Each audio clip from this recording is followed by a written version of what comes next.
નમસ્કાર. આજે આપણે જોઈશું ધોરણ 10 પ્રકરણ નંબર 20 સામાજિક વિજ્ઞાન, ભારતની સામાજિક સમસ્યાઓ અને પડકારો. તેમાં આજનો આપણો વિષય મુદ્દો છે સાંપ્રદાયિકતા એટલે શું અને સાંપ્રદાયિકતા સામે સંઘર્ષ અને જ્ઞાતિવાદ.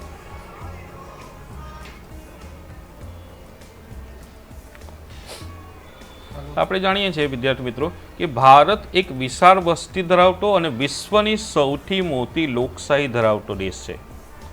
વસ્તી તો છે જ, વિશ્વની અંદર વસ્તીની દ્રષ્ટિએ ભારતનો ક્રમ બીજો છે, પણ એક ભારતની ખૂબી એ છે કે ભારત વિશ્વની સૌથી મોટી લોકશાહી ધરાવતો એક દેશ છે, જ્યાં વિવિધ ધર્મ, જાતિ, ભાષા અને સંસ્કૃતિ ધરાવતા લોકો વસે છે. આપણે ત્યાં વિવિધ ધર્મના મુખ્યત્વે 8 ધર્મના વ્યક્તિઓ ભારતની અંદર વધારે માત્રામાં વસવાટ કરે છે, જેમાં હિન્દુ છે, બુદ્ધ, ખ્રિસ્તી, શીખો, પારસી, મુસ્લિમ, જૈનો.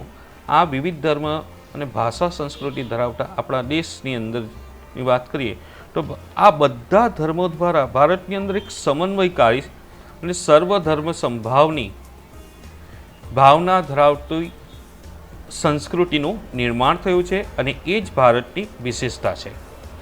આપણે જોઈશું કે પરંપરાગત સમાજમાંથી આપણે જ્યારે આધુનિક સમાજ તરફ ગતિ કરવા લાગ્યા છે ત્યારે ભારતીય સમાજમાં અનેક પરિવર્તનો પણ આવેલા છે. આ પરિવર્તનોની સાથે સાથે સમાજની અંદર કેટલીક સમસ્યાઓ પણ ઉદ્ભવે છે. સ્વાભાવિક રીતે યાદ રાખવાનું છે વિદ્યાર્થી મિત્રો, જ્યારે પણ પરિવર્તન આવે છે ત્યારે પરિવર્તનની સાથે કેટલીક સમસ્યાઓ હોય જ છે. એના સંદર્ભમાં ભારતની અંદર આપણે આર્થિક, સામાજિક, રાજકીય અને સાંસ્કૃતિક વગેરે ક્ષેત્રની અંદર સમસ્યાઓનો સામનો કરી રહ્યા છે. પણ આજે આપણે આ પાઠની અંદર ભારતની મુખ્યત્વે 2 સામાજિક સમસ્યા જે છે એના વિશે ચર્ચા કરીશું. પહેલી છે સાંપ્રદાયિકતા અને બીજું છે જ્ઞાતિવાદ. તો ભારતની વાત કરીએ તો દેશને સ્વતંત્રતા અપાવવાની અંદર વિવિધ ધર્મ, જાતિ, ભાષા ધરાવતા લોકોએ સહિયારો પુરુષાર્થ કર્યો છે અને તેમના પ્રયત્નથી જ આપને મહામૂલી સ્વતંત્રતા પ્રાપ્ત થઈ છે. સ્વતંત્રતાના આંદોલન એટલે કે આઝાદીની ચળવળ દરમિયાન જે સદભાવ જોવા મળ્યો, જે એકતા હતી, જે સહિષ્ણુતા હતી, એ સ્વતંત્રતા પ્રાપ્તિ બાદ કેટલેક અંશે ઓટ આવી છે, એટલે કે ઘટી છે તેવું જણાય છે. કયા કારણસર એવું કહી શકીએ તો સ્વતંત્રતા પ્રાપ્તિ બાદ ભારતની અંદર જાતિગત ઝઘડાઓ, સાંપ્રદાયિક સંઘર્ષ અને પ્રાદેશિક હિંસાના બનાવો બન્યા છે અને આ જ બનાવો દેશમાં શાંતિ અને વિકાસને અવરોધતા નકારાત્મક પરિબળો તરીકે જોવા મળે છે, જે દેશ માટે સામાજિક સદભાવ અને બિન સાંપ્રદાયિકતા, લોકશાહી મૂલ્ય, રાષ્ટ્રીય એકતા સામે ગંભીર પડકારો ઊભા કરે છે. તો સાંપ્રદાયિક સંઘર્ષ છે કે જાતિગત ઝઘડા છે એ રાષ્ટ્ર માટે મુસીબતનું કારણ છે. તો આજે આપણે જોઈશું કે સાંપ્રદાયિકતા કોને કહેવાશે અથવા પહેલાં સાંપ્રદાયિકતા સમજતા પહેલાં આપણે સંપ્રદાય એટલે શું એ સમજીએ. તો દરેક વ્યક્તિ કોઈક ને કોઈક એક ધર્મમાં માને છે અને એનું અનુસરણ કરે છે. તો આવા કોઈ ધર્મની અંદર માનતો અને તેનું અનુસરણ કરતો સમુદાય એને સંપ્રદાય કહેવાય છે. યાદ રાખજો વિદ્યાર્થી મિત્રો, જ્યારે કોઈ વ્યક્તિ એક ધર્મમાં માને છે અને તેનું અનુસરણ કરે છે તો આ કોઈ ધર્મમાં માનનાર વ્યક્તિનો આખો જે સમુદાય છે એ સમુદાય સંપ્રદાય તરીકે ઓળખાય છે. પણ એ સંપ્રદાયમાંથી સાંપ્રદાયિકતાની ભાવના ક્યારે જન્મે છે? જ્યારે આવો સંપ્રદાય પોતાના ધર્મને અન્ય ધર્મ કરતાં શ્રેષ્ઠ ગણે અથવા પોતાને શ્રેષ્ઠ છે એવું સાબિત કરવા પ્રયત્ન કરે ત્યારે જ તેમાંથી સંપ્રદાયમાંથી સાંપ્રદાયિકતાની ભાવના જન્મ લે છે. એના સંદર્ભમાં આપણે જોઈશું કે ધર્મ એ શ્રદ્ધા અને આસ્થાનો વિષય છે. મોટે ભાગે માનવ કોઈને કોઈ એક ધર્મ કે સંપ્રદાયમાં માનતો હોય છે. ભારત એક બિન સાંપ્રદાયિક દેશ છે અને ધર્મ નિરપેક્ષ છે. બિન સંપ્રદાયનો મતલબ એ થયો કે ધર્મના આધાર પર આપણે કોઈ ધર્મને વિશેષ અધિકાર આપણું બંધારણ આપતો નથી. કે ધર્મ કે સંપ્રદાયના આધાર પર કોઈ વિશેષ અધિકાર નથી, એટલે કે ભારત એક બિન સાંપ્રદાયિક દેશ છે. તેથી સંકુચિત સાંપ્રદાયિકતાનું આચરણ બંધારણની ભાવનાની વિરુદ્ધ ગણવામાં આવે છે. જ્યારે કોઈ ધાર્મિક જૂથ કે સમુદાય કોઈ કારણસર બીજા ધર્મ કે સંપ્રદાયનો વિરોધ કરે છે ત્યારે સાંપ્રદાયિક તણાવ ઉત્પન્ન થાય છે.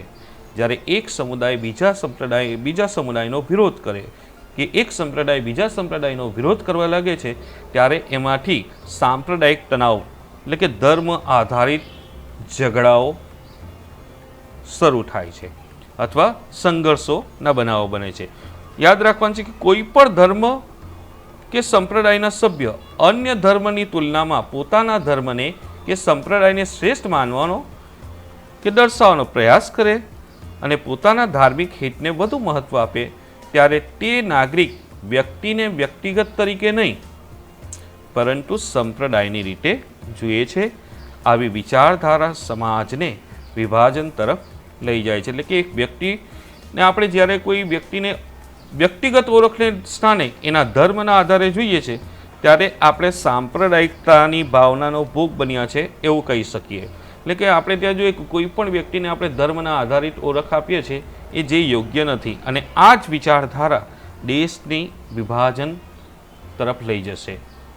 અને વર્તમાન સમયની અંદર આવા સાંપ્રદાયિક કિસ્સાઓ વારે ઘડીએ જોવા મળ્યા છે. સ્વતંત્રતા પ્રાપ્તિના આટલા વર્ષો બાદ પણ આપણે સાંપ્રદાયિક સમસ્યાઓ પર સંપૂર્ણ નિયંત્રણ લાવી શક્યા નથી. એટલે કે હજુ પણ સંપ્રદાયના આધારે ઝઘડા ચાલે છે. સંકુચિત સાંપ્રદાયિકતા ઘણી રીતે નુકસાન કરે છે. એનાથી દેશમાં સામાજિક તણાવ ઉત્પન્ન થાય છે. વ્યક્તિ પોતાના જ બંધુઓને પોતાના વિરોધી માને છે કે દેશના વ્યક્તિ દેશના અન્ય વ્યક્તિને વિરોધી માને છે, ધર્મના આધાર પર કે જાતિના આધાર પર વિરોધ માને છે. તો આ યોગ્ય નથી, જેથી સમાજની અંદર મતભેદ અને ધૃણાનું વાતાવરણ ઊભું થાય છે. સાંપ્રદાયિક તણાવથી સાંપ્રદાયિક હિંસા અને ઝઘડાઓ થાય છે. આ બધી બાબતો લોકશાહી વિચારધારા, રાષ્ટ્રીય એકતા અને રાષ્ટ્રના વિકાસ માટે ખતરારૂપ ગણવામાં આવે છે. એટલે કે ધર્મ આધારિત ઓળખ અને અન્ય ધર્મને હિન્ન ગણવું કે નિમ્ન ગણવું તો આ ભાવના દેશની રાષ્ટ્રીય એકતાને સૌથી વધુ નુકસાન પહોંચાડે છે. વર્તમાન સમયની અંદર ઘણા એવા વિસ્તારો છે જેમાં ધર્મ આધારિત ઓળખના આધારે સાંપ્રદાય ઝઘડાઓ થયા છે. એનાથી સામાજિક તણાવ પેદા થાય છે અને એ પરિસ્થિતિ જે તે પ્રદેશ માટે કે રાજ્ય માટે મુશ્કેલ રૂપ બને છે. તો આવી સાંપ્રદાયિક વિચારસરણી અથવા સાંપ્રદાયિકતા સામે આપણે કઈ રીતે સંઘર્ષ કરવાનું છે, સાંપ્રદાયિક વિચારસરણીને આપણે કઈ રીતે ડામવાનું છે, તો આપણે જાણીએ છીએ કે સાંપ્રદાયિકતા એ વ્યક્તિ, સમાજ અને રાષ્ટ્રના વિકાસને અવરોધતું પરિબળ છે. તો સાંપ્રદાયિકતાને દૂર કરવા માટે આપણે કેટલાક ઉપાયો હાથ ધરવા જોઈએ. સૌ પ્રથમ ઉપાય એ છે કે સૌપ્રથમ નાગરિક અને સરકારે સાંપ્રદાયિક તત્વો સામે સખ્તાઈપૂર્વક સામનો કરવો પડશે. કોઈ પણ વ્યક્તિ છે કે સાંપ્રદાયિક વિચારસરણી ધરાવતો વ્યક્તિ છે તેની સામે કડક હાથે પગલાં લો અને તેને દૂર કરવા માટે પ્રયત્ન કરો. સાંપ્રદાયિક ઝેર ઓગતા વ્યક્તિને સમાજથી અલગ કરો, એને સમર્થન નહીં આપો, તો જ આપણે સાંપ્રદાયિકતા સામે સંઘર્ષ કરી શકીશું. એટલે આવી સાંપ્રદાયિક વિચારસરણી ધરાવતા તત્વોને દાબી દેવાના છે એવા પ્રયત્ન કરવા પડશે. બીજું કે સાંપ્રદાયિક દૂર કરવાનું અસરકારક કાર્ય છે શિક્ષણ. જ્યાં શિક્ષણ છે ત્યાં સમજ છે. હા, શિક્ષિત વ્યક્તિ સાંપ્રદાયિક બાબતોને વધુ સારી રીતે સમજી શકે છે. જ્યાં સુધી શિક્ષણનું પ્રમાણ વધશે નહીં ત્યાં સુધી આપણે ધર્મના નામ પર અન્ય વ્યક્તિ સાથે બીજાને લડાવતા રહીશું. એટલે જરૂરી છે કે શિક્ષણનું પ્રમાણ જો વધે તો આવી સાંપ્રદાયિક વિચારસરણી ધરાવતા તત્વોને આપણે અંકુશમાં લઈ શકીએ અને વ્યક્તિ પોતાના સ્વ વિવેકથી યોગ્ય સાચો નિર્ણય લેતો થાય. આપણા સમાજની અંદર જોઈએ શિક્ષણમાં અને અભ્યાસક્રમોમાં સર્વધર્મને લગતી સારી બાબતોનો સમાવેશ કરવામાં આવ્યો છે. તેમજ શાળામાં યોજાતી સર્વધર્મ પ્રાર્થનાઓ, સામાજિક પર્વોની ઉજવણી વગેરે પ્રવૃત્તિથી બાળકોમાં તમામ ધર્મ પ્રત્યે આદરભાવ વ્યક્ત કરાય છે. આપણે ત્યાં જાણીએ છીએ વિદ્યાર્થી મિત્રો કે શાળાની અંદર ઉજવાતા તહેવારોમાં દરેક ધર્મના તહેવારો ઉજવાય છે અને દરેક ધર્મની પ્રાર્થના પણ શાળાની અંદર ગવાય છે. તો આ પ્રકારનું વાતાવરણ હશે તો સમાજના બાળકની અંદર તમામ ધર્મ પ્રત્યેનો આદરભાવ વધશે. ત્રીજો છે સાંપ્રદાયિક વિચારસરણી ધરાવતા કોઈ પણ રાજકીય પક્ષને માન્યતા આપવી જોઈએ નહીં. એટલે કે સાંપ્રદાયિક વિચારધારા પર આધારિત જો કોઈ રાજકીય પક્ષ મત માંગે તો આવા મત રાજકીય પક્ષોને જાકારો આપવો જોઈએ અને ખાસ કરીને ચૂંટણીની આચાર સંહિતા એટલે કે ચૂંટણીના જે નિયમો છે એને કડક હાથે પાલન કરાવવું જોઈએ, એનો અમલ કરાવવો જોઈએ, જેથી આપણે સાંપ્રદાયિક ઝેરને ઓછું કરી શકીએ. આ ઉપરાંત રેડિયો છે, ટીવી, સિનેમા દ્વારા સામાન્ય નાગરિક સુધી પહોંચાડવાના જે શ્રેષ્ઠ માધ્યમ જે ગણાય છે રેડિયો અને ટીવી દ્રશ્ય અને શ્રાવ્ય માધ્યમ છે. તેમણે સર્વધર્મ સંભાવ સહિષ્ણુતાનો પ્રચાર કરવો જોઈએ, રાષ્ટ્રીય હિતો અને રાષ્ટ્રવાદને પ્રોત્સાહન મળે તેવા કાર્યક્રમો પ્રસારિત કરવા જોઈએ, જેથી દેશમાં એકતા અને ભાઈચારાનું વાતાવરણ બન્યું રહે. આ ઉપરાંત ખાસ કરીને સાંપ્રદાયિકતા દૂર કરવા માટે ખાસ કરીને ધાર્મિક વડાઓ અને રાજકીય નેતાઓએ સાથે મળીને દેશના વિકાસ માટે સાંપ્રદાયિકતાને નાથવા પ્રયત્ન કરવો જોઈએ. ધાર્મિક વડા અને રાજકીય નેતા એ સૌથી શક્તિશાળી વ્યક્તિઓની અંદર ગણતરી પામે છે.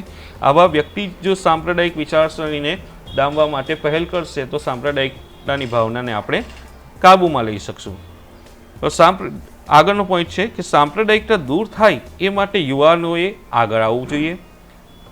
યુવાનોમાં સાંપ્રદાયિકતાના સ્થાને બિન સાંપ્રદાયિકતા અને વૈજ્ઞાનિક દ્રષ્ટિકોણ વિકસે તેવા પ્રયત્ન સામાજિક અને શૈક્ષણિક ક્ષેત્રે થવા જોઈએ. યુવા વર્ગ જે સૌથી જાગૃત વર્ગ છે એમનામાં વૈજ્ઞાનિક દ્રષ્ટિકોણનું પ્રમાણ વધે તો જ સાંપ્રદાયિકતાને આપણે નાથી શકીશું. આ માટે સરકારે જ નહીં પરંતુ સમાજે પણ વિશિષ્ટ પ્રયત્ન કરવા જોઈએ. ધર્મ, જ્ઞાતિ, પ્રાંત અને ભાષાથી ઉપર રાષ્ટ્રહિત અને રાષ્ટ્રનું ગૌરવ છે તેવી સમજ લોકો એક તાંતરે બાંધે અને રાષ્ટ્રવાદ અને રાષ્ટ્રીય એકતાને પોષે એ જરૂરી છે. તો જ આપણે સાંપ્રદાયિકતા સામે લડી શકીશું. હવે પછીનો આપણો મુદ્દો છે જ્ઞાતિવાદ. વિષય મુદ્દો જ્ઞાતિવાદ. તો જ્ઞાતિવાદ છે ભારતની અંદર જે જ્ઞાતિવાદી પરંપરા છે એ વર્ષો જૂની છે, એટલે સદીઓ પુરાણી છે. 2000 વર્ષ પહેલાં પણ આ જ સ્થિતિ હતી ને આજની તારીખે પણ જ્ઞાતિવાદનું સંપૂર્ણ જે નિરાકરણ આવવું જોઈએ, જ્ઞાતિવાદના કારણે જે પ્રશ્નો ઊભા થયા છે એ ઘટવા જોઈએ, પણ એ ઘટ્યા નથી. કારણ કે આપણી ભારતની આખી સમાજ રચના જે છે, સામાજિક સ્તર રચના એ જ જ્ઞાતિઓ પર આધારિત છે. એટલે જ્ઞાતિઓનું અસ્તિત્વ ભારતની અંદર સદીઓથી રહ્યું છે. ભારતની સામાજિક સંરચના જ જ્ઞાતિ પર આધારિત છે એમ કહી શકાય. જ્ઞાતિવાદી વ્યવસ્થા પ્રારંભિક પરિકલ્પના આજે છે એના કરતાં પ્રાચીન સમયમાં ભિન્ન હતી. પ્રાચીન સમયની અંદર જે ભિન્ન હતી મતલબ કે પ્રાચીન સમયની અંદર વર્ણ વ્યવસ્થા હતી. સમાજને